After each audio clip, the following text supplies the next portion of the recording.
안녕하세요, 만재입니다. 오늘은요, 가성비가 정말 좋은 게이밍 모니터를 준비했는데요. 모니터 아무로도 유명한 브랜드 카멜에서 출시된 CM3210GC라는 제품을 준비했습니다. 이번 제품은 가성비의 제품답게 20만원 중반대의 구매가 가능한데요. 물론 32인치 크기의 160Hz 주사율을 지원하는 더 저렴한 제품도 있기는 합니다. 그렇다면 더 저렴한 제품들과 비교했을 때 이번 제품의 특징, 차별성은 뭐가 있는지, 그리고 이 가격대에 구매해도 정말 괜찮은 건지 지금부터 간단하게 살펴보도록 하겠습니다.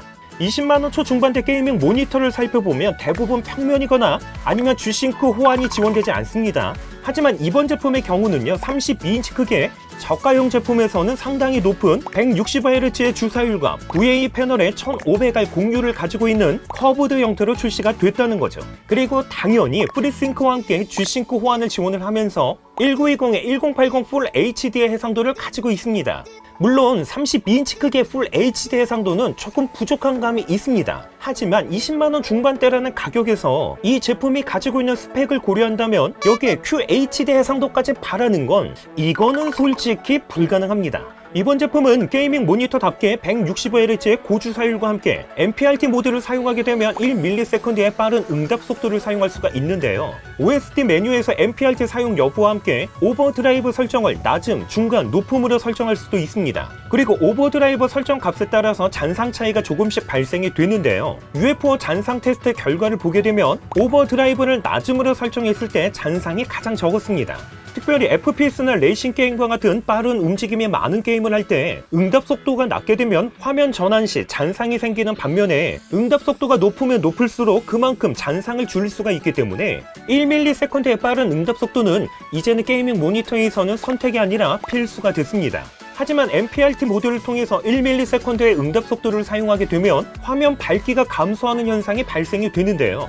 이번 제품의 화면 밝기는 250칸델라로 기본적으로 밝은 제품이 아닌데 여기에 1ms의 응답 속도를 사용하면 화면 밝기가 더 어두워진다는 건 이거는 조금 아쉽긴 합니다. 그런데 여기서 한 가지 더 제약이 발생이 되는데요. 1ms의 응답 속도를 사용하게 되면 바로 G싱크 호환을 사용할 수가 없게 된다는 거죠. OSD 메뉴에서 G싱크 호환 모드가 활성화된 상태에서 NPRT 기능을 사용하게 되면 이렇게 G싱크 호환 모드는 자동으로 비활성화됩니다. 그리고 화면 밝기를 자동으로 컨트롤해주는 DCR 기능의 경우도 NPRT 기능과 함께는 사용이 불가능합니다. 이번 제품은 플리커 프리와 로우 블루 라이트도 지원을 하는데요. 하지만 1ms의 응답 속도를 사용하게 되면 플리커 프리 기능을 사용할 수가 없습니다. 이렇게 OSD 메뉴에서 오버드라이브를 높음까지 사용을 했을 때는 플리커 현상이 발생되지 않았는데요. 하지만 NPRT 기능을 사용을 해서 1ms의 응답 속도를 사용하게 되면 이렇게 플리커 현상이 발생되는 것을 볼 수가 있습니다. 하지만 이번 제품은 영상 시청이나 게임 플레이를 했을 때 178도의 광시야각을 가지고 있어서 왼쪽 측면에서 봤을 때 그리고 오른쪽 측면에서 봤을 때 모두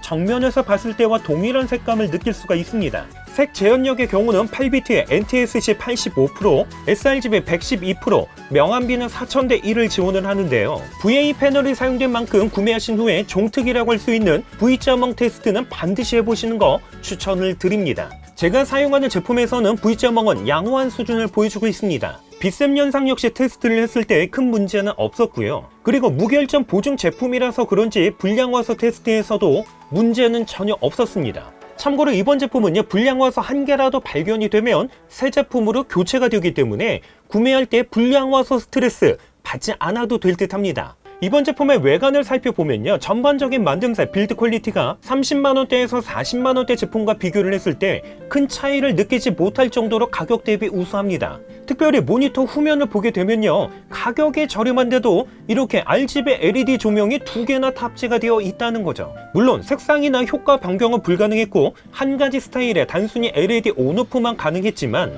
이 정도 가격의 스펙을 고려했을 때 RGB 조명까지 지원을 하는 건 조금 의외였습니다. 모니터 뒤쪽에는 전원 케이블과 함께 업데이트를 위한 USB 포트, HDMI 1.4와 2.0 포트, 그리고 DP 포트와 3.5mm의 이어폰 단자로 구성이 되어 있는데 이렇게 100x200 배사홀도 지원을 하기 때문에 모니터 암을 사용할 수도 있습니다.